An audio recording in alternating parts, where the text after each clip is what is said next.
A partir do momento que você se dispõe a representar uma causa e trabalhar em benefício do próximo, para tentar diminuir as desigualdades sociais que existem e as desigualdades no acesso a tratamentos adequados para uma determinada população, você começa a encontrar outras pessoas maravilhosas que têm os mesmos objetivos e fazem esforços semelhantes por todo mundo. La Alianza Latina está formada por 110 organizaciones miembros de 21 países que representan a millones de pacientes.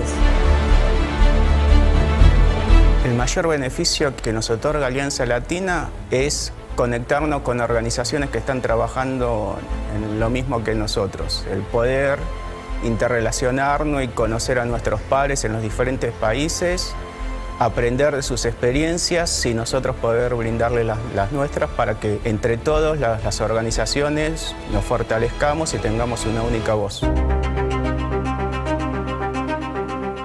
La Alianza Latina constituye un proceso de construcción colectiva que nos permite entender las dificultades y las diferencias y las necesidades de lo particular a lo general.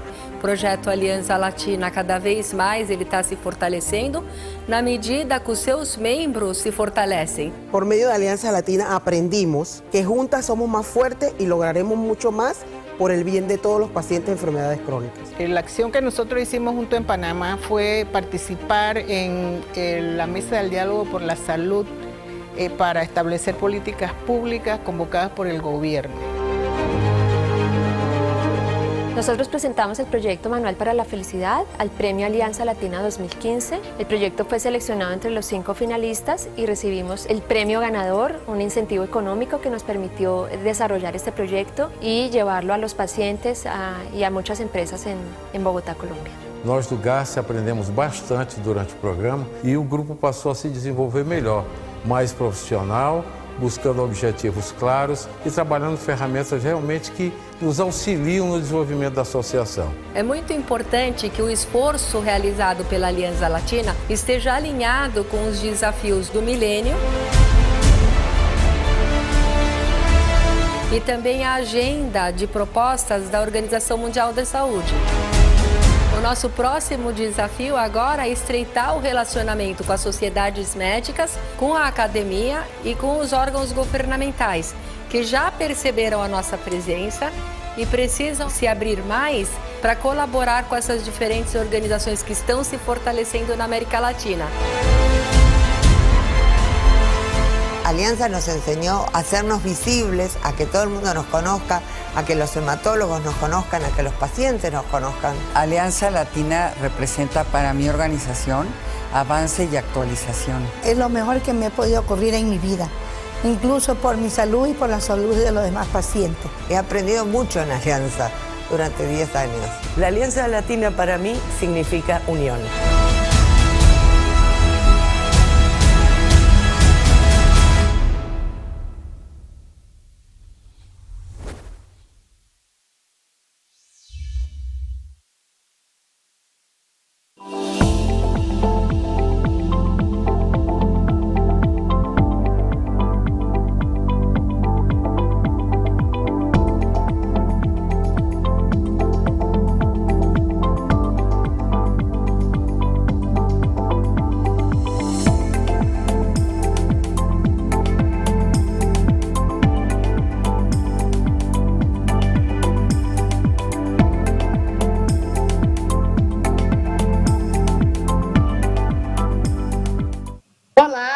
Eu sou Paula Fabiani, diretora do Instituto para o Desenvolvimento do Investimento Social.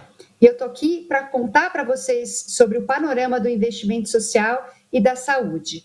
Primeiramente, eu vou fazer uma apresentação só com alguns dados, mostrando quem é o IDES e falando um pouquinho sobre dados da cultura de doação na área da saúde. E depois a gente vai para o nosso painel, onde teremos o Rodri Davis, da Charity Aid Foundation, falando sobre tecnologia para captação de recursos e outros movimentos na área de tecnologia para a área social. E vamos ter um bate-papo muito bacana com o Antônio Carlos Piponzi, que é acionista da Raia Drogasil e um filantropo, e Carola Matarazzo, que é diretora do Movimento Bem Maior. Mas vamos lá para os dados. Eu vou passar aqui a minha apresentação, que vocês já devem estar vendo. Bom, começando, queria falar um pouquinho sobre o IDES, que é uma organização que trabalha para promover o investimento social privado, para o desenvolvimento de uma sociedade mais justa e sustentável. A gente acredita na força do investimento social, da filantropia estratégica, para criar uma sociedade melhor. E nós representamos a Charities Aid Foundation, que tem presença em todos os continentes do mundo. No Brasil, quem representa a CAF somos nós do IDES. E como nós atuamos? Nós fortalecemos a sociedade com projetos de impacto, nós oferecemos consultoria para empresas, famílias e também para organizações sociais e geramos conhecimento com várias pesquisas, eventos, debates. Nós fazemos a pesquisa Doação Brasil, que eu vou mostrar para vocês alguns dados. Bom, contando sobre o panorama do investimento social e da saúde, a posição do Brasil no World Giving Index, que é o ranking de solidariedade, é a posição 74 de 140 países. Aqui eu trago para vocês a posição dos países da América Latina. Eu sei que tem muita gente aqui da América Latina nos assistindo, e como a gente vê, o Brasil está na posição 8ª dos países que são cobertos por esse ranking, com 3 perguntas básicas. Se você ajudou um estranho, que é onde o Brasil está melhor, com 46%, e a gente tem aí a Colômbia como o país mais solidário nessa questão, com 61%. A doação em dinheiro para organizações da sociedade civil, o Brasil com 22%, e a gente tem o Chile em primeiro lugar, com 44%, com o dobro do Brasil, e o trabalho voluntário, o Brasil com 15%, e a gente tem o Paraguai com 22%, figurando aí na melhor posição nessa pergunta, nessa questão. E como a gente está no Brasil no geral, né? A gente tem 2/3 da população que doam, mas metade doam para organizações da sociedade civil. Qual a diferença desse número para o número anterior? No número anterior, a gente está falando de doação recorrente, aquela doação mensal, né? Então, a gente tem um percentual bem menor das pessoas que doam de forma recorrente. Metade das pessoas doam, mas muitos dos brasileiros, eles doam uma vez por ano, no calor do momento, de uma forma mais emotiva e emergencial, que é o que a gente viu agora na pandemia. O número de 2015 totaliza 13,7 bilhões de doações de brasileiros, tá? Isso representa 0,23% do produto interno bruto do nosso país. Mas a boa notícia é que a causa que mais sensibiliza o brasileiro é a saúde. Em segundo lugar, crianças. Terceiro, combate à fome e à pobreza, e os idosos em quarto. A saúde é o tema mais importante para os brasileiros, tá? E aqui a gente está falando de doações de pessoas físicas, de indivíduos, de cada um de nós. Isso representa, como eu falei, 0,22% do produto interno bruto. Quando a gente olha para a Inglaterra, a gente está falando de meio, ou seja, mais do que o dobro, e quando a gente olha para os Estados Unidos, 1,5%. Temos um longo caminho a percorrer aqui no Brasil. Empresas, quanto que elas doam? Aqui a gente traz o número do BISC, que é o Benchmark de Investimento Social Corporativo, que mapeou aí em torno de 2,5 bilhões de reais doados em 2019. Esse número aumentou muito, tá? Na pandemia, como a gente vai ver. E vale ressaltar que 50% foi investido diretamente pelas empresas e 50% por institutos corporativos. A má notícia é que a saúde não está no radar das empresas. A causa mais apoiada é a educação, em segundo lugar é arte e cultura. Saúde apenas com 4%, o que também mudou na pandemia, né? Na pandemia, a gente teve mais de 6 bilhões de reais doados, sendo que 85%, 5,5 bilhões, vieram de empresas. E a grande maioria desse recurso foram para ações voltadas para a saúde. Ou seja, existe um espaço enorme para as empresas doarem para a causa da saúde, sim. E eu queria contar para vocês sobre o Fundo Emergencial para a Saúde Coronavírus Brasil, que foi a iniciativa liderada pelo IDES, com parceria com o Movimento Bem Maior e a plataforma B Social, que é uma plataforma de captação de recursos de indivíduos, e o Movimento Bem Maior, que nos ajudou aí a atrair grandes doadores, e vamos ter a Carola contando um pouquinho sobre isso também hoje na nossa conversa, e nós conseguimos captar 40 milhões que foram destinados para hospitais filantrópicos e também organizações que fazem produção de teste e pesquisa, de mais de 10 mil doadores. Isso mostra o poder da sociedade civil para resolver os nossos problemas. E nós beneficiamos uma série de hospitais e levamos equipamentos que deixam um legado para essas instituições e também equipamentos de proteção para os médicos que estão aí na linha de frente e medicamentos. E com isso eu queria terminar a minha apresentação e chamar, a minha missão agora é chamar para vocês a apresentação do Rodri Davis, que é o nosso convidado, que vai falar para vocês sobre tecnologias para captação de recursos, vai trazer também o efeito dessas novas tecnologias e a aceleração desse processo na pandemia, a gente imagina que isso aconteça, mostrando como tem novos entrantes, na era das causas, com plataformas digitais e as próprias empresas entrando, o que isso significa para as organizações da sociedade civil, e também mostrando outras maneiras de se realizar doações com moedas novas, as criptomoedas, o uso do blockchain, o uso da inteligência artificial, dos games e várias outras tecnologias que podem beneficiar a cultura de doação, as organizações da sociedade civil e fortalecer o movimento filantrópico no mundo. E com isso eu queria chamar a apresentação do Rodri Davis da Charities Aid Foundation. Hello, I'm Rodri Davis. I'm the head of policy at the Charities Aid Foundation in the UK, and I also run our in-house think tank, Giving Thought, where one of the things we do is look at the impact of emerging technology on civil society and the ways in which people are able to support organisations. And I'd like to talk to you today about some of that work and the thoughts that we've had on the ways in which artificial intelligence and other disruptive technologies might affect giving and fundraising. So firstly, I just want to say what it is that we are talking about, because I think it's important to distinguish between technologies that are already with us and very familiar, the sort of digital technologies and social media and the internet, and what I'm more interested in, which is a whole range of emergent technologies that are often talked about in the context of the fourth industrial revolution. And these are just some examples of the sorts of things that I'm concerned with, from artificial intelligence and blockchain through to quantum computing and virtual and augmented reality. And what I want to say at first is why I think it's important that we as people who are interested in civil society and in charitable giving and philanthropy and social investment as a way of supporting civil society need to take heed of what is happening in technology. And I think there are three reasons really for fundraisers to pay attention. The first is that these technologies, I think, are going to affect where we give in terms of the places that we go to make donations and to support organizations and causes. I think the second is that when we go to those places, what we actually give is potentially going to change quite significantly in the future in terms of the types of assets and value that we're able to donate. And then the final way in which it's going to affect how we support causes is in terms of how we give. And I mean there in terms of the way in which we make decisions about what to support and why.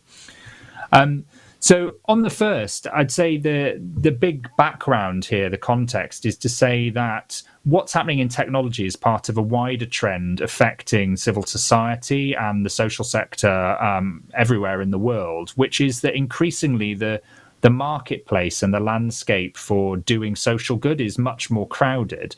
I think the idea that charities or even civil society organizations have a monopoly on doing good is no longer true.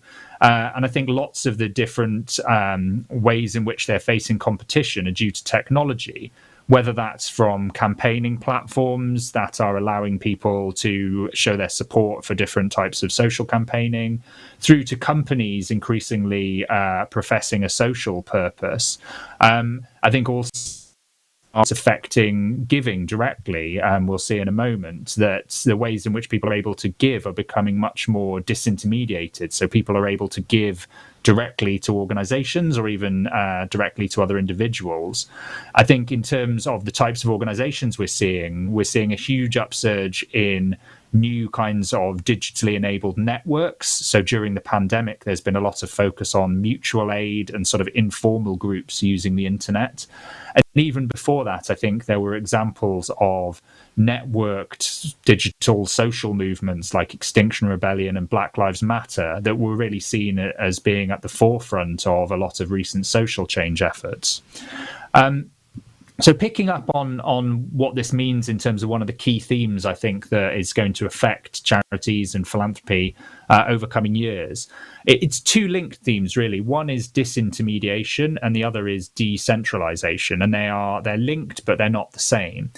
But the point here is that when you look to the commercial world at the moment, a lot of the biggest companies are no longer the traditional model of owning things and having large numbers of assets and then selling them or leasing them out to customers. Instead, they're platforms that don't necessarily own much themselves, but they put people who have a need in touch with other people or organizations who are able to meet that need. So, for instance, Uber is known these days to be the largest transport company in the world, but it doesn't own any cars. Similarly, Airbnb is one of the largest property companies, but it doesn't own any properties itself. It merely connects people. And we're seeing the same in the world of charities and philanthropy. So there are a lot of special purpose platforms that allow people to give in interesting new ways. And many of them are bringing giving back to its traditional roots, which is about individuals giving to individuals. And so we're seeing that in the shape of crowdfunding and things like direct cash transfers, where people are increasingly able to identify communities or individuals and give money to them directly. And then, as mentioned on the previous slide, I think this disintermediation and decentralization is also happening at the level of how we group together to achieve social ends and how governance works in the social society, in the civil society sphere. So a lot of the major movements and organizations that we've seen trying to address social issues in recent years have been not traditional non-profits or NGOs. They've been digitally enabled networks that have sprung up often out of nowhere and reached huge scale very, very quickly.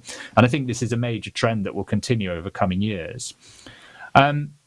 One of the interesting results of this trend towards platforms particularly, I think, is that I said earlier that there are lots of special purpose platforms allowing people to give to charity in interesting new ways, but there are also increasingly commercial platforms moving into this space and enabling people to make donations. And from their point of view, the motive is that it keeps people within the platform. It's an initial benefit to offer existing users because there's huge competition between platforms for those users. So anything they can do to keep people on the platform is good. And if charitable giving is one of those things, then it's something that they can add on. And we're seeing this through social media platforms like Facebook and Instagram, payment platforms like Apple Pay, Google Pay. And a very interesting place to look is over to China, where the big social media and payment players over there like WeChat and Tencent and Alipay have made huge strides in enabling digital donations. And it's a very large part of their plan for kind of winning and keeping customers. And not all of those platforms necessarily need to be traditional payment ones or even social media. A very interesting space at the moment is in the world of esports and gaming, where a whole new community of people are able to interact around a sort of shared interest in gaming. But increasingly, they're bringing other elements into those communities. And one of these is an interest in social good and civil society. And some research CAF did a few years back now, we spoke to people involved in gaming to ask them about whether they would be interested in giving more through gaming, and found that there was a real appetite in that community for making donations.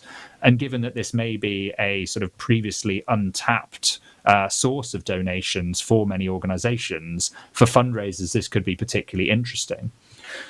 And taking that one step further, what we might see next, and we're starting to see already, is that when people who are involved in these esports and gaming communities come to give, it won't necessarily be traditional assets that they're interested in giving.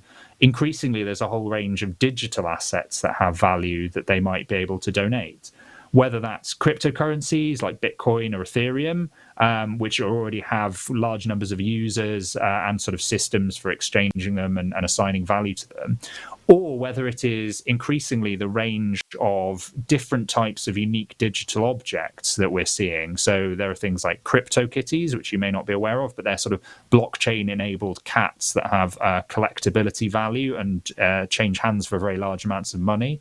Or within the esports and gaming world, there are these things called skins, which are the bits of clothing or weaponry that a character that you're using or an avatar has, and people again exchange those, and they often have quite a large market value. Increasingly, I think there will be opportunities for people to donate those directly to good causes, and this is an area that fundraisers could be looking into more. And I think this increasing shift towards the digital world opens up a new emphasis on the importance of data, but also transparency around data. So it's a well-known saying that the world's most valuable resource is no longer oil, but data. And I think organizations in civil society are beginning to realize this, and that we need to be transparent about that data when we collect it and use it. So there are initiatives in the UK and the US and elsewhere trying to help civil society understand its data and make it more open, such as 360 Giving and Glass Pockets. And this can go one step further as well.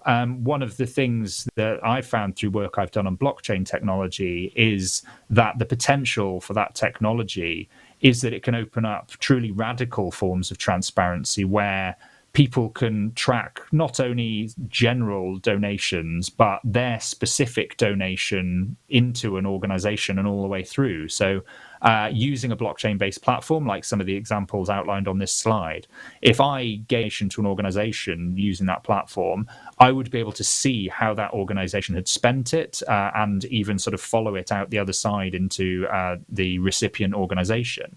And this could bring real benefits in terms of enhancing trust through transparency, but it will also raise new challenges in terms of situations where transparency may not always be a good thing. For instance, if there are organizations working on controversial rights issues or on issues that run counter to the policies of a particular government around human rights, if they use a platform like this and are not careful about it, it may open up information on individuals or organizations working on those issues in a way that leaves them open to imprisonment or to reprisal from the government. And this is something they will need to be very careful of.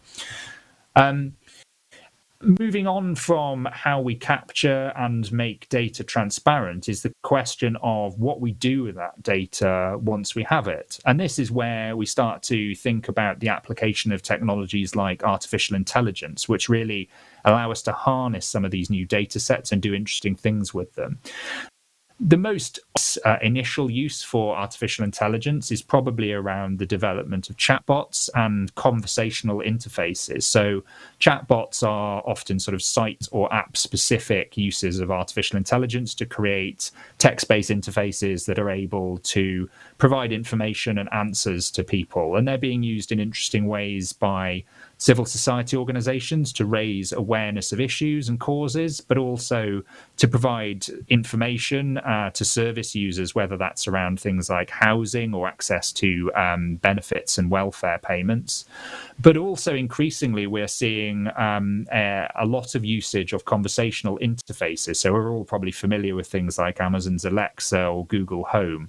And we are just starting to see those being used by the nonprofit world for things like donations. So in the US and the UK, it's now possible to make donations via conversational interfaces. And this is a huge potential growth area, I think, for fundraising, and raises lots of interesting questions because it seems like it may be a fundamentally different way of fundraising and will require new skills on the part of non-profits in order to be able to appeal to donors through those kinds of interfaces. And one thing that the increasing reliance on conversational interfaces brings to light is that those interfaces are underpinned by artificial intelligence, because the information that they provide us with comes in the form of advice and recommendations tailored to our own preferences. And this is very similar to something we've become accustomed to in lots of other areas, which is that artificial intelligence systems, even if we aren't aware that's what they are giving us recommendations on things to buy, music to listen to, television to watch, and all sorts of other areas. And we are increasingly reliant on this and accustomed to it. And I think one of the things that the charity world needs to be aware of is, as we become more accustomed to this in other areas of life, it will start to seem very odd that we aren't able to get it when it comes to our philanthropic giving. So I think what we will see emerge in the next few years, and we're starting to see early signs already, are charity recommender algorithms, which is when people will use artificial intelligence to make recommendations to people about where they might want to give in terms of particular causes or organizations or local areas. And that will probably be based on that person's past behavior and what people similar to them have done as well. And then just thinking, this obviously takes charity and philanthropy in a particular direction towards being based on data and evidence and making it more rational. And that really sort of puts the head side of philanthropy very much at the forefront. But there's always a balance in philanthropy between head and heart. And I think technology will also enable us to appeal to the emotional or empathetic heart side of things much more as well. So there are a different set of technologies that are more about immersive experiences and empathy. And I think those will be potentially of huge value to fundraisers in the future. And we're already seeing them being used quite a lot. So virtual and augmented reality interfaces provide the opportunity to do storytelling and sort of immersive experience in new ways that can develop very strong empathetic responses in people. And we're seeing this being used by NGOs and civil society organizations in a number of ways. Some of it is around raising awareness. So for instance, The Source is a virtual reality video that gives people the experience of what life is like for a young woman going out to look for water every day in Ethiopia. And it's also used for fundraising. So this will be shown to potential donors at an event, and then they will be asked potentially to make a donation. And through that empathetic response, they will be more inclined to give. But it's also being used by non-profits to show the reality of some of the causes that they're working on. So there are examples of organizations working on autism or dementia here in the UK who have developed virtual and augmented reality apps and experiences to give people a sense of what life is like for somebody facing one of those conditions. And this is a very strong way of giving people a sort of empathetic sense of the reality of life for somebody with Alzheimer's or autism, and often is a very powerful way of developing a relationship with a potential donor. And the other way in which they're being used, which is interesting, I think, is indirectly providing services to people suffering from particular conditions. So there are also examples of people working with end-of-life care patients using virtual reality experiences to allow people who are no longer able to get out for themselves because they're bedbound to have experiences that have a really positive impact on their mental health and well-being. So I think these technologies have all sorts of applications on that more empathetic side of the equation. And then I just briefly want to say a little bit about some of the challenges that technology will bring around, because we've talked a lot about the positive potential. When it comes to artificial intelligence, for instance, I think we're all increasingly aware of the challenges around bias. When you allow an artificial intelligence system to be trained, essentially you give it a very large data set and you allow an algorithm to build itself over time by spotting patterns in the data and self-improving until it gets better and better at doing the task that you've given to it. But if the data itself contains biases for things like race or gender, the system starts to strengthen those biases over time. And this is very problematic when those systems are increasingly being used to decide things like bail conditions in the justice system, or welfare payments, or for things like predictive policing, when police forces are using AI systems to determine where they should put resources based on where crimes are most likely to be committed. So I think this is an area where civil society organizations need to be aware of the challenges and also think through some of the impact on them themselves. And then finally, I think a broader question about operating within the digital world for a lot of organizations is the idea of the attention economy. So this basically makes the point that it used to be the case that content was scarce and there was a lot of attention to go around, but now that has been turned on its head. And actually, there's more content than any of us could ever read available on the internet, whether that's written content, audio content, video content. What is now scarce is our ability to pay attention to it. And this has led to a huge marketplace and an economy in which companies are vying for our very valuable attention. And we all know this has led to problems where social media companies and other platforms have employed tools and techniques to capture our attention and hold it that play into unhealthy kind of features within our minds and our behaviors that are very similar to things like the behaviors that lead to addictive gambling. And people are increasingly aware of this, and the companies themselves have admitted it. But the question I want to leave you with, I think, for charities and for fundraisers that is very important is, how do we ensure that we are able to make people aware of the importance of the causes we're working on and the work that our organizations do in this attention economy without simply adopting the same techniques that might cause longer term harm?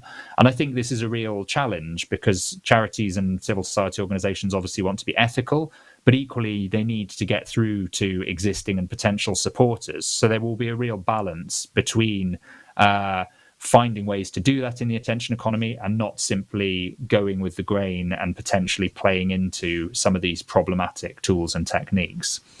Thank you very much for your time. It's been a pleasure having the chance to talk to you. Olá, todo mundo. Muito obrigada por estar aqui com a gente hoje. Eu queria, em primeiro lugar, agradecer os nossos participantes da conversa de hoje, a Carola Matarazzo e o Antônio Carlos Piponzi, pelo convite do IDES e da Aliança Latina, para participar dessa edição do 10º Fórum da Aliança Latina, e para a gente falar de melhores práticas do terceiro setor da saúde. Hoje, a gente vai conversar um pouco sobre questões que podem ajudar as organizações a captarem para os seus projetos na área da saúde. E eu acredito que tanto o Antônio Carlos quanto a Carola, Antônio Carlos Piponzi e a Carola Matarazzo, têm contribuições muito interessantes para a gente falar hoje aqui sobre o panorama do investimento social e também inovações na captação de recursos. Em primeiro lugar, queria agradecer a participação de todos que estão assistindo a gente, e em especial dos nossos dois convidados. E com isso, queria começar a nossa conversa. Queria primeiro fazer uma rodada aí para vocês contarem um pouquinho de vocês. A Carola dirige o Movimento Bem Maior, que promove a cultura de doação no Brasil, e o Antônio Carlos Piponzi, que é acionista da Raia Drogasil, que faz doações importantes aí na área da saúde, em especial agora na pandemia, e também ele é um filantropo na pessoa física. Então, vou começar aí com a Carola, e depois a gente passa para o Antônio Carlos, só para vocês fazerem uma apresentação de vocês rapidamente. Boa tarde, queria agradecer primeiro o convite muito prazeroso da Aliança Latina, desejar um excelente evento para todo mundo. Eu sou a Carola Matarazzo, sou diretora executiva do Movimento Bem Maior, um movimento que surgiu há 2 anos pela vontade de alguns empresários brasileiros de promover a filantropia no país. Tivemos ações importantes na área da saúde, que a gente vai poder conversar um pouquinho, Temos investimentos em 3 grandes eixos. O primeiro de fomento e articulação de filantropia no país, pela causa do movimento da cultura de doação. Temos investimentos locais, de bases comunitárias, empreendedores locais, investimentos de onde a gente tem impacto comunitário.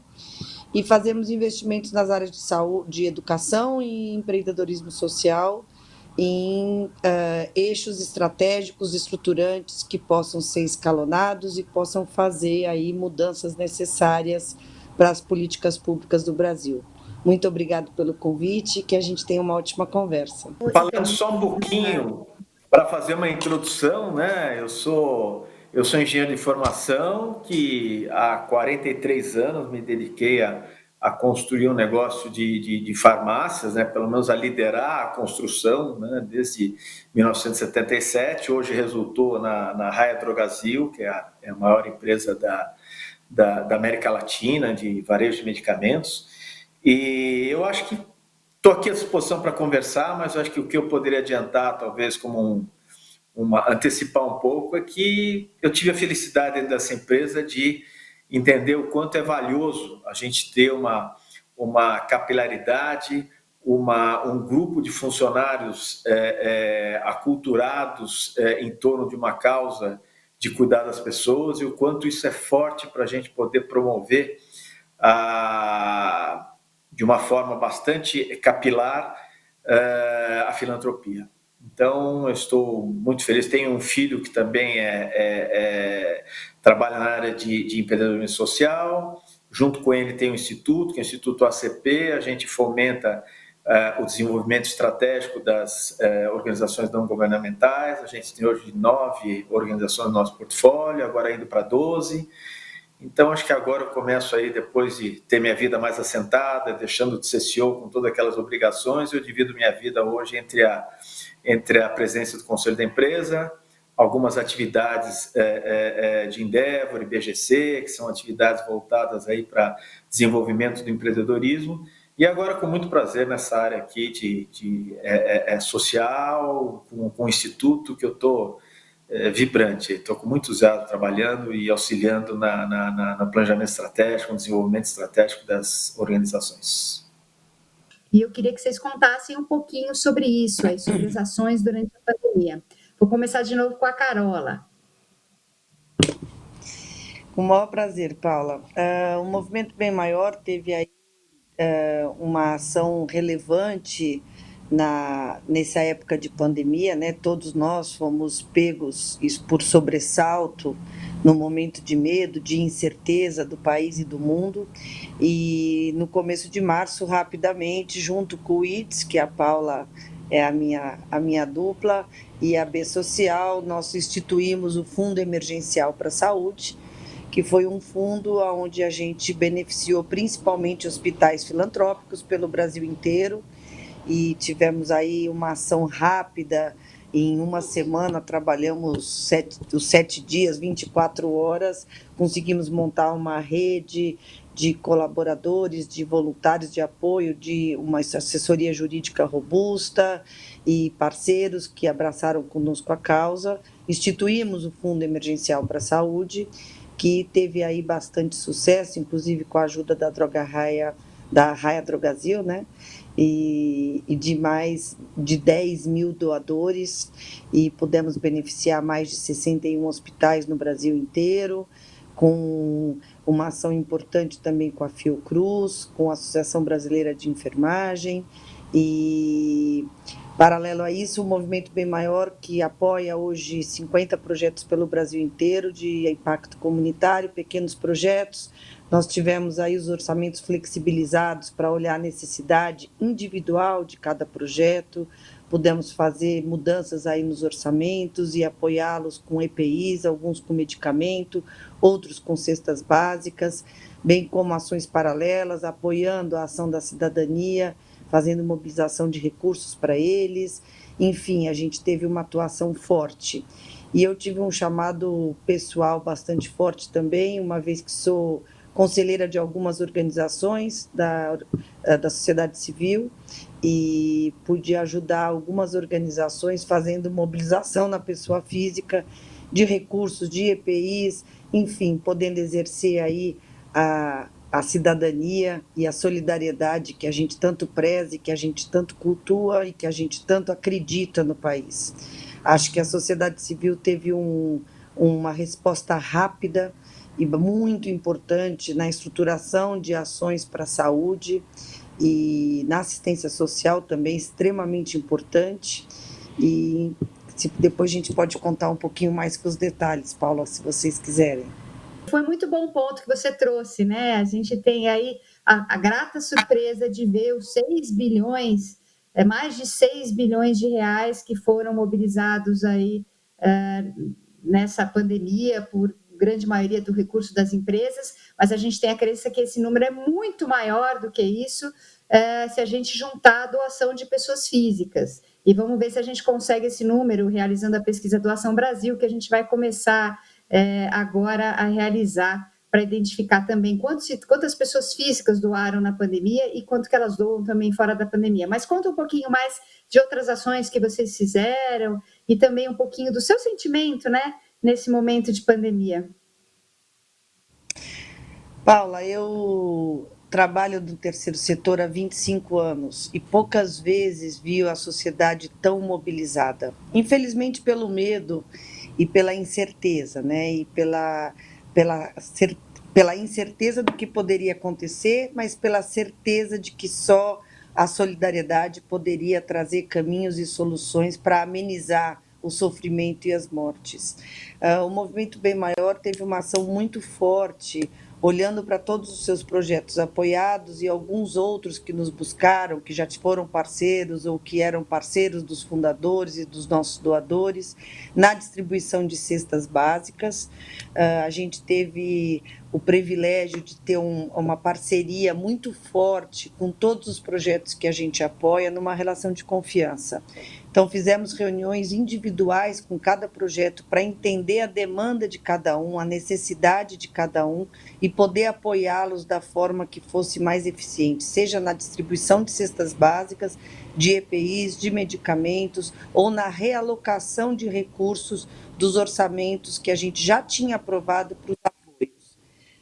Na verdade, uma experiência muito boa foi que nós, em vez de enviarmos cestas básicas ou darmos simplesmente o dinheiro, a gente fez uma mobilização do comércio local, da economia local, próxima da onde os projetos estão alocados, Brasil afora, e os projetos compraram as suas cestas, os seus materiais de higiene e limpeza de maior necessidade, elencados, obviamente, com critérios, orçamentos feitos previamente, no comércio local, para poder também fazer a economia local minimamente girar. Foi uma experiência bastante gratificante quando a gente viu a rede de trabalho desses projetos, desses colaboradores dos projetos, dos voluntários dos projetos, todos alinhados no mesmo propósito de fazer um socorro emergencial. Paralelo a isso, a gente teve ações importantes apoiando outras organizações, como, por exemplo, a Ação Cidadania, que tem uma ação bastante importante no combate da fome no Brasil, e a gente fez uma ação de mobilização de recursos para eles, forte, da mesma forma que uma ação de articulação com a imprensa, de poder ajudá-los a fazer mobilização de imprensa para ajudá-los nessa mobilização. Tivemos também ações paralelas a essas, menores, em projetos bastante específicos na periferia de São Paulo, principalmente na região de Heliópolis, onde a gente pôde apoiá-los com recursos, cestas básicas e EPIs também, numa necessidade bastante pontual ali da comunidade de Heliópolis. Eles já são parceiros do Movimento Bem Maior há muitos anos, e do Dr. Eli Horn, na verdade, né, e do movimento desde que o movimento começou, e a gente teve uma ação importante lá. Então, assim, a minha mensagem é a seguinte, que movimentos como o nosso, que são instituídos para fomentar a cultura de doação no Brasil, precisam trazer respostas rápidas para momentos como esse que a gente viveu e que a gente viverá, Quer dizer, não para por aqui, a pandemia segue em curso. A gente sabe que o volume de doações tem caído nesses últimos tempos, né? E agora a gente está vendo a curva do Covid, a curva do calor retornar. Então, a minha grande mensagem é que a gente siga trabalhando fortemente na articulação de recursos, na articulação de doações. A sociedade civil não pode esmorecer na sua generosidade, na sua solidariedade, porque os efeitos da pandemia seguem aí e o problema da crise social, crise econômica também seguirá. Não está difícil para todo mundo, né? Estamos todos cansados, mas eu brinco que a generosidade não pode se cansar, nem a solidariedade, porque quanto mais a gente exerce generosidade e solidariedade, mais a gente tem a certeza de que esse é o caminho. Então, aqui fica o meu convite também para todos aqueles que captam recursos, que mobilizam recursos ou que são filantropos e financiadores, que não esmoreçam daqui para frente, porque a gente vai precisar da mesma forma que a gente já precisou. Fica o meu convite aqui para a gente seguir solidários e generosos. E Antônio Carlos Piponzi, conta um pouquinho para a gente também as ações que vocês realizaram, que vocês apoiaram durante a pandemia, e conta um pouquinho também do seu sentimento em relação a todo esse período. Paula, eu vou começar até pelo último tema que você falou, porque eu me interessei por esse tema, tive um período difícil recentemente, e eu sou uma pessoa que sofre de ansiedade, tá? É uma coisa, e a ansiedade às vezes parece que não é um problema tão sério, mas é complicado. Eu procurei ler a respeito e talvez dentre as melhores leituras que eu vi, é uma leitura que dizia que tem 3 coisas que fazem muito bem para a ansiedade, tá? A meditação, o convívio com os amigos e o fazer o bem. Então isso me sensibilizou. Eu falei, nossa senhora, acho que isso aí faz a gente melhorar. Eu de toda forma já tinha criado o meu instituto e de toda forma o que a gente fazia continuar fazendo, mas eu comecei a reparar que de fato a gente se sente muito bem com isso. Mas falando então um pouco da pandemia, quer dizer, eu estou à frente aí de uma rede de farmácias, não como CEO, não recebendo os primeiros impactos, mas como presidente de conselho que apoiou o CEO durante todo esse período. Eu diria que o primeiro impacto é muito difícil, porque você está lidando com um problema que você não sabe a extensão e cujas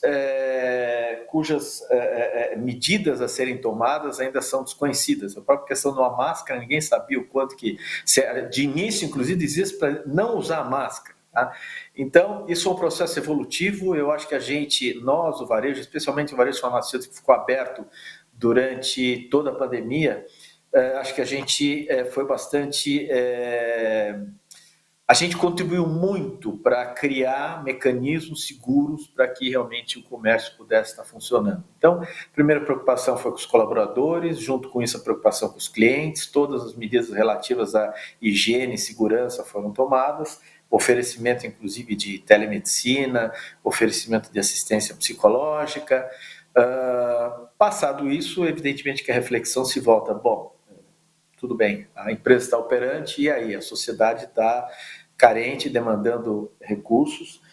E aí o conselho sentou junto com a executiva e discutiu como poderíamos ajudar. E eu acho que uma das grandes potencialidades que a gente tem é a nossa extensão territorial. E eu acho que aí discutimos como iríamos fazer essa ajuda e aí procuramos concentrar essa ajuda nos interiores, uma vez que a gente não só somos fruto da fusão de 2 empresas que nasceram no interior, uma em Araraquara, outra em Assis, mas como também nosso crescimento pelo interior sempre foi a mola propulsora do nosso crescimento. A partir daí a gente então definiu que a gente escolheria 50 hospitais, todos eles localizados em regiões de interior, avaliaríamos as necessidades, a credibilidade, a transparência, a necessidade, e a partir daí faremos nossas escolhas. Direcionamos R$500 mil para cada hospital, foram 25 milhões de reais ao todo. Eu, sinceramente, eu não imaginava que o processo fosse tão trabalhoso, realmente para fazer algo com toda justiça nas escolhas, segurança, procurando atender os hospitais exatamente nas necessidades que cada hospital tinha, porque não é uma estrutura de Einstein, de Sírio-Libanês, é muito diferente.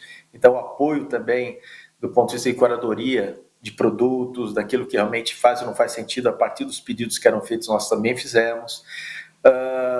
Até disponibilizamos também as consultas as consultas à distância por médicos desses hospitais, com médicos do Hospital Albert Einstein, para de repente podermos ter aí uma segurança maior de que a gente efetivamente teríamos uma alocação de verbas bem feita. E esse trabalho foi feito, e uma coisa que foi muito importante dentro disso, quer dizer, se de um lado a gente tinha essa capilaridade toda, essa presença pelo Brasil, mas foi exatamente o apoio que a gente teve do nosso grupo de colaboradores, que isso eu acho assim uma coisa excepcional.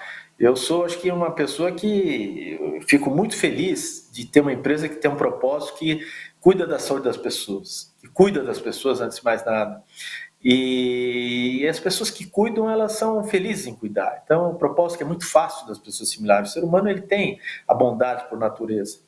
E essas pessoas realmente tiveram uma participação incrível na ligação com os hospitais, em todos os trâmites, desde os trâmites burocráticos até o trâmite da chegada efetiva do auxílio. E eu acho que isso foi uma ação assim, que envolveu a empresa toda.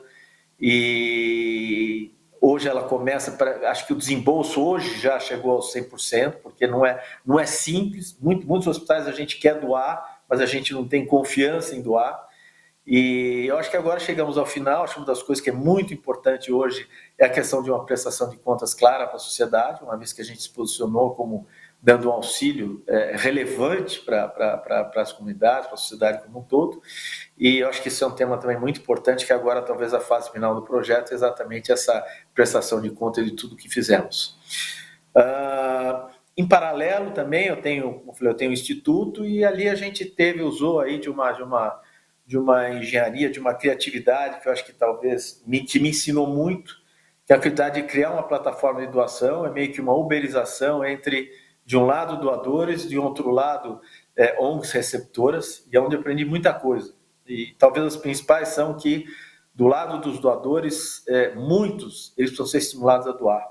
E muitos, de repente, ou por convicção, ou muitos por falta de convicção na honestidade do processo, ou por dúvidas com relação a quem vai receber, a quem eu vou doar, essas pessoas, de repente, tinham um potencial de doação e elas estavam em silêncio. E eu acho que, então, desse lado, o que eu aprendi é que a doação ela tem que ser estimulada. Eu acho que a gente precisa saber pedir. Pedir é importante. E, de um outro lado, o que eu aprendi é que as organizações que têm uma liderança bem definida, elas são fundamentais para que os recursos cheguem. Então, uma liderança crível, eu acho que é fundamental para que a gente possa fazer com que os recursos efetivamente cheguem na ponta. Então, essa experiência foi muito interessante, uma experiência que a gente criou uma plataforma, tivemos coisa de 6 mil doadores, com pequenas doações, mas que no todo a gente atingiu 12 milhões de reais. Então, esse foi um outro projeto, mas esse foi o projeto do Instituto. Eu acho também, dentro de uma visão geral, me preocupa muito a continuidade da pandemia. A gente não sabe exatamente de que forma que ela evolui. E acho, como a Carol acha também, que todo esse volume de doações, em grande parte, ocorreu porque a sociedade foi acometida do medo. Eu acho que a gente tinha medo, inclusive, de uma convulsão social. Eu acho que a gente tem um quadro que dificilmente ele se mantém no pós-pandemia. Eu acho que talvez algumas das lições, como essas, por exemplo, de falar a gente precisa saber pedir, ou as outras de falar as ONGs têm que estar bem estruturadas, e lideranças das ONGs são fundamentais. Eu acho que tudo isso pode ajudar a gente a sair desse momento em que o país tem um percentual tão baixo de doações quando a gente compara com outros países. Então, aí um pouco da minha visão, um pouco do aprendizado, e eu acho que quem sabe a gente... Vamos continuar a conversa por aí, Paula. Talvez você possa me despertar sobre outros temas que seja interessante de eu colocar. Ô, Paula, eu queria Então, só Antônio colocar... Carlos, Oi? Posso pegar um ganchinho só do Antônio Carlos? Lógico, por favor. Eu acho que tem alguns aprendizados também que a gente tem que se apropriar deles de uma forma bastante robusta, que são assim, acho que foi a primeira vez que a gente viu a sociedade mobilizada para fortalecer o SUS, né? Foi a primeira vez que o Sistema Único de Saúde estava na pauta da sociedade civil e que as doações foram feitas para fortalecer o SUS. Então, eu acho que isso é algo que para nós tem que ser um grande aprendizado, porque nós temos um sistema de saúde com uma capilaridade que dificilmente a gente vê em outros países do mundo e que finalmente, apesar de todas as suas deficiências, com a ajuda da sociedade civil e com o foco de alguns governantes, a gente conseguiu atender a pior onda de calor que teve na pandemia, mitigando, né, alguns, quem sabe, um cenário mais trágico. Então, eu acho que, assim, trazer o SUS para a pauta de que, da importância dele no país é algo que não estava na pauta da conversa da sociedade civil e muito menos o reconhecimento da capilaridade e da consciência também do quanto a gente deixou. A gente fala muito, né, que falta investimento, que o governo A ou B deixou de fazer, que são problemas estruturantes, mas a gente nunca discutiu com a profundidade que a gente discutiu o papel do SUS e dos hospitais filantrópicos. Então, eu acho que esse tópico não saia mais da nossa pauta, tal qual educação, tal qual assistência social, que esse possa ser um assunto está na pauta. Segundo, eu acho que a gente tem que dar o reconhecimento para as organizações da sociedade civil que se organizaram, trabalharam em rede, trouxeram suas lideranças, como o Antônio colocou, à frente de levantamento de dados para municípios, para poder ajudar as secretarias a olharem aonde estavam os lugares mais vulneráveis do seu município, com articulação de voluntários para distribuição de cestas básicas, de EPIs. Quer dizer, as organizações da sociedade civil lideraram boa parte também das articulações para que essas doações se tornassem realidade e chegassem na ponta aonde realmente era preciso, aonde realmente estava a demanda. Porque uma coisa é a gente olhar a demanda de uma planilha de Excel, outra coisa são as lideranças comunitárias, as lideranças de organizações da sociedade civil que estão lá e que estão frente a frente ao problema. E essas organizações responderam, trabalharam em rede maravilhosamente bem, montaram parcerias espetaculares, e eu espero que esse seja um aprendizado das organizações e que isso também não se desmanche no final da pandemia. E, por último, dizer que grupos de filantropos como nós, no Movimento Bem Maior, como o IDES liderou também vários, como o Antônio, passaram bastante dificuldade, além da captação, para as escolhas de Sofia. A gente sabe que todo o dinheiro que a gente captar ainda é pouco para a necessidade do país. Então, da necessidade que todos nós tivemos de organizações robustas na área jurídica, nos conselhos médicos que foram formados para nos ajudar a fazer as escolhas, todo o processo de compra, o processo de orçamentos, e agora o processo de prestação de contas. Acho que todos nós saímos mais fortalecidos das grandes necessidades das organizações dos processos e agora das prestações de conta. Isso é óbvio para todo mundo que está nos escutando? Mas é muito diferente quando a gente trabalha sob pressão de tempo, sob pressão de as pessoas podem morrer, as pessoas podem passar fome, as pessoas não têm material de higiene e limpeza, as pessoas não têm água. Então, quando a gente está na pressão do tempo, é mais complicado ainda.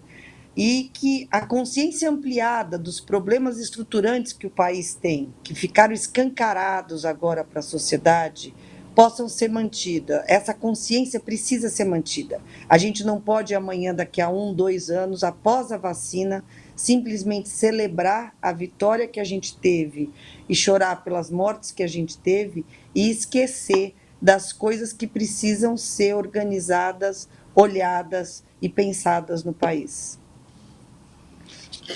Com toda certeza, Carol, acho que a gente está falando aqui de salvar vidas, né?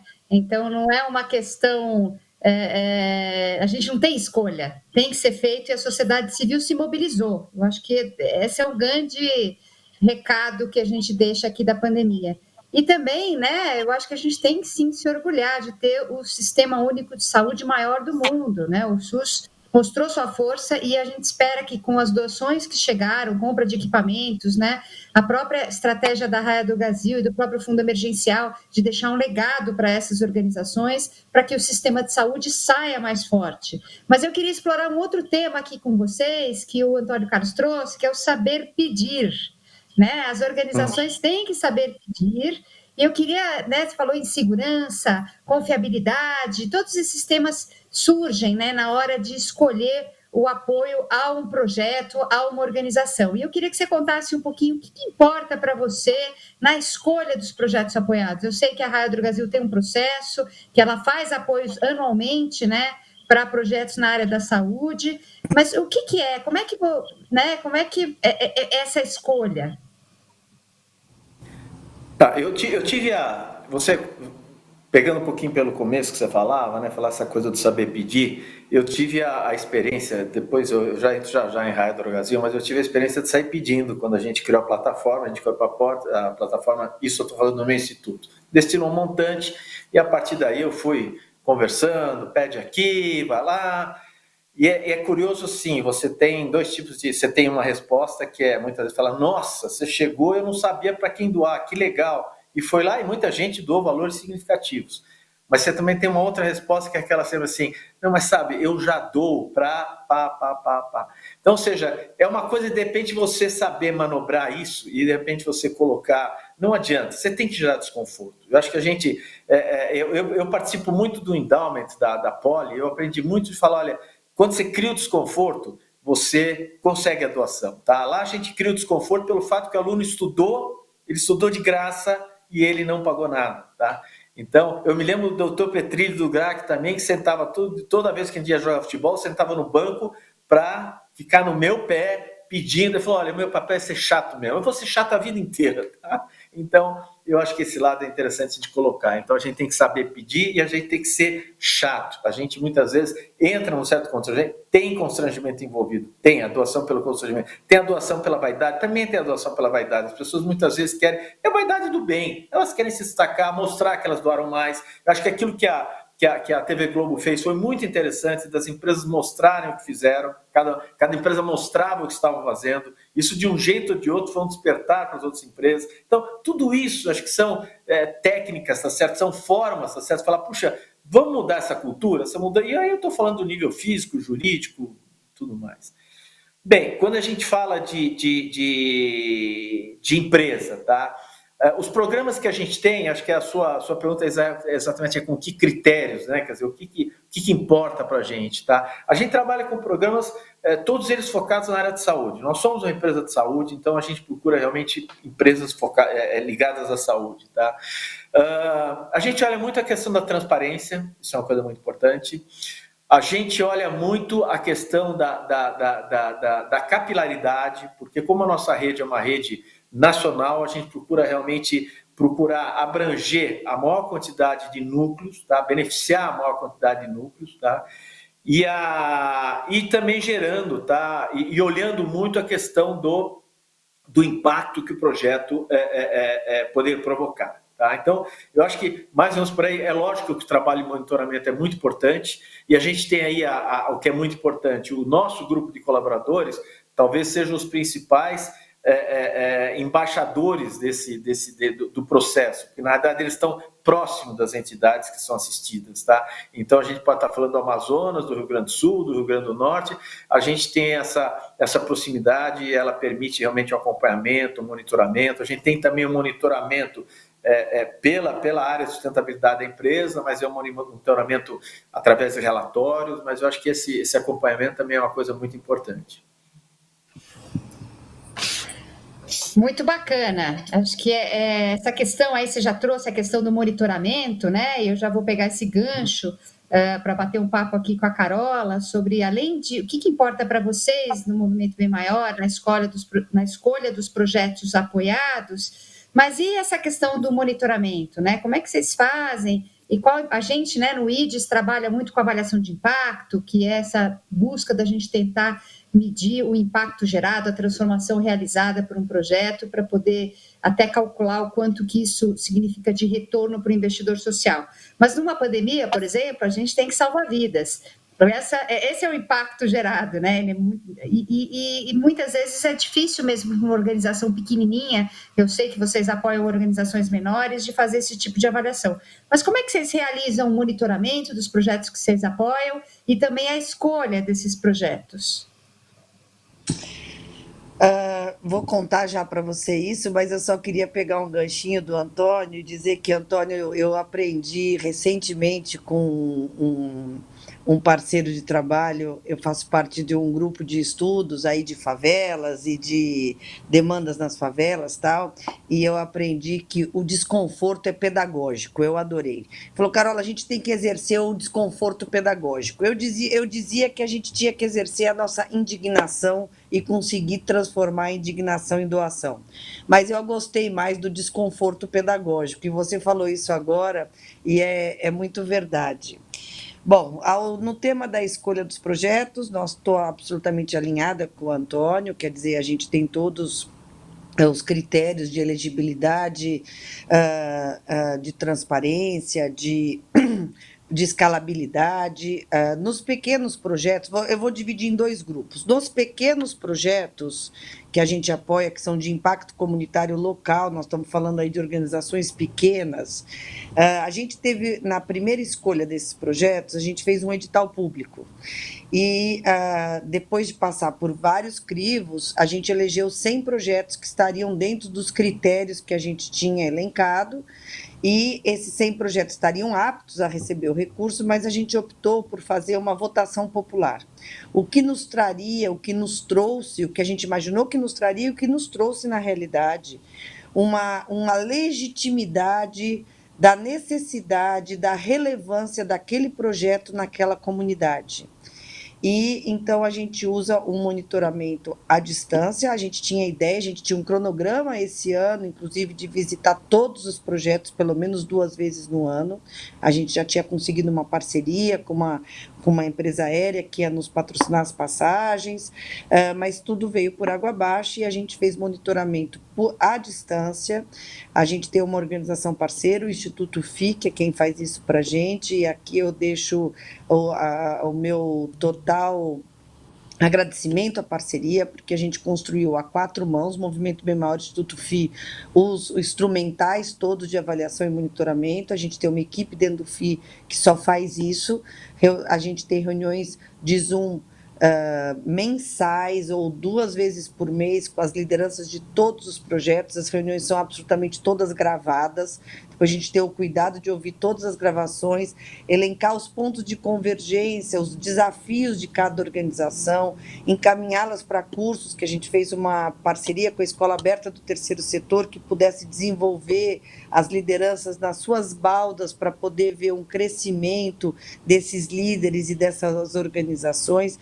Enfim, dos pequenos, a gente tem algo muito próximo e a gente tem aprendido muito com eles, e acho que a relação de confiança desenvolvida entre esse pequeno projeto social, mas de grande impacto local, e nós que somos os financiadores, fez toda a diferença para o sucesso do primeiro ano dos projetos que já rodaram, e a gente já se encaminhou para o segundo ano. A gente fez uma avaliação de impacto no final do primeiro ano. A gente elencou algumas métricas que a gente gostaria de ter no final do primeiro ano, e essas métricas foram construídas com os projetos. Foi uma experiência extremamente exitosa, e os depoimentos e os resultados são realmente para a gente seguir nesse caminho, e principalmente com esse modelo de monitoramento muito próximo, que nos trouxe resultados bastante expressivos. Nos grandes projetos, nos grandes aportes, nós estamos falando aí de projetos para organizações que são extremamente estruturadas e que possuem um monitoramento e uma avaliação interna já que eles fazem para os seus parceiros. Mas, à parte disso, a gente tem estudado avaliações para como os projetos não são só de educação, só de empreendedorismo, as faixas etárias são diferentes, as demandas dos projetos são absolutamente diferentes, os aportes são em regiões diferentes do Brasil. A gente tem elencado alguns institutos que vão nos ajudar a fazer a avaliação de perto, de impacto, principalmente ou por regiões ou por eixos temáticos. E aí a gente vai ter parcerias para fazer. O Movimento Bem Maior é um movimento com uma estrutura bastante enxuta e que tem por princípio trabalhar em rede e com parceiros. A gente não pretende ser detentor deste saber, até porque a gente não tem essa expertise toda. A nossa expertise é avaliação de demanda, seleção de projetos, mas a gente não tem a expertise sozinhos da avaliação.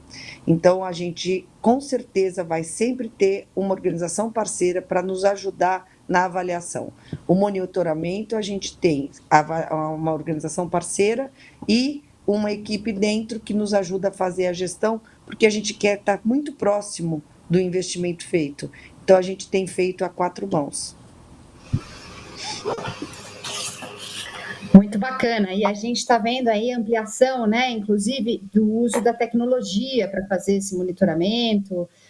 A gente tem aí a apresentação que o Rodri realizou, que trouxe também o uso de inteligência artificial, de games, de várias outras maneiras da gente conseguir tanto atrair doadores, né, na parte de captação de recursos, mas também mecanismos de avaliação de impacto e de outras possibilidades. E também as novas maneiras de doar, né? Tem gente doando criptomoedas, tem gente doando outros tipos de ativos, de moedas, de recursos, usando a tecnologia. Mas eu queria, né, agora ouvir de vocês um pouco. A gente tem ainda uns 10 minutinhos para conversar, e queria um pouco ouvir de vocês palavras finais, ou seja, um pouco dessa reflexão, né? O que a pandemia trouxe de novo no processo, no relacionamento com as organizações da sociedade civil, o que mudou, e para as pessoas, né? Porque são as pessoas que fazem a diferença. Então, vou começar aí com Deixa eu falar primeiro dessa vez. Vou voltar para a Carola no final, porque a Carola vive esse mundo mais de perto, tá? Eu vou dizer algumas reflexões que realmente eu tive, que de repente até me deram uma segurança muito grande de quanto foi importante eu ter criado um instituto para realmente promover aí, deixar um legado importante para gerações, seja de filhos, seja de netos. Eu acho que a pandemia, como todo mundo usa esse termo, escancarou diferenças, tá? Acho que todo mundo usa, a gente ouviu muito essa frase, né? E eu acho o seguinte, eu acho que essas diferenças, acho que talvez um dos legados, ou talvez uma das dores, não sei, que vão permanecer e que podem ser apropriadas de uma forma muito positiva, é falar, bom, como é que essa geração que está vindo, como é que ela vai olhar e como é que ela vai aceitar tudo isso que está acontecendo? Ver tudo isso que aconteceu na pandemia, que a gente viu as situações mais críticas possíveis, tá? Então eu diria assim que eu tenho muita convicção de falar, de criar. Eu procurei aquilo que é um instituto nosso, que eu criei junto com o Rodrigo, meu filho. Ele procura ter uma dimensão, quer dizer, eu trabalho, procurar olhar organizações não governamentais em vários segmentos de atuação, a maioria delas bem organizadas, tá? Algumas até a gente fala, puxa vida, mas será que a sua organização precisa disso ou não? Mas de um jeito ou de outro a gente a partir de um edital e a partir de uma proposta clara, segmentada do que seria um apoio no desenvolvimento organizacional, a gente apoia instituições nos mais variados segmentos. Para mim, qual é o significado que tem isso quando a gente junta e olha a pandemia? O que eu pretendo com isso? Eu pretendo que não só meus filhos, como principalmente meus netos, amanhã consigam fazer uma análise de cenário muito mais aprofundada, olhando todos os sistemas da educação, da saúde, da reciclagem de alimentos, a devastação ambiental, todos esses temas, tá, que olhem, tá, de uma forma que entendam, compreendam um pouco mais esse ambiente, o que o mundo vive hoje, tá, e que isso possa deixar efetivamente uma resposta, tá certo? Fala, olha, uma resposta à pergunta do que a gente deve fazer. Imagine você pegar, eu falo para meus filhos, será que vocês amanhã vão ter resposta para falar, olha o bem-estar que vocês têm e olha aquilo que está acontecendo no seu entorno, tá?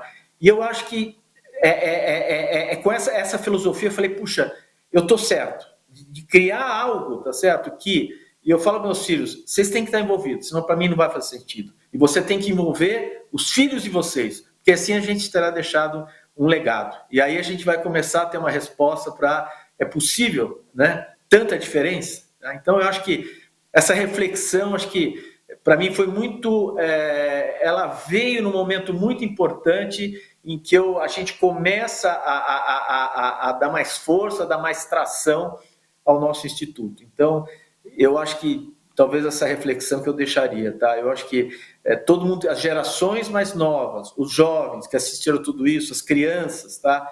Elas vão cobrar amanhã. E eu acho que hoje é hora da gente ter essa consciência e falar, a gente precisa mudar. Então, acho que é um pouco por aí. Essa é a mensagem que eu deixaria. Maravilhoso, Antônio Carlos. E aí, Carola? Estou louca para ouvir as suas considerações, porque eu sei que você é sempre muito inspiradora. Na verdade, eu sou, com certeza, uma apaixonada pelo tema e eu costumo dizer que eu sou uma mulher indignada. Eu nasci indignada, porque eu nasci, graças a Deus, com muitos privilégios. E o principal deles, eu acho que foi ter, hoje, olhando para trás, tenho filhos, sou quase avó.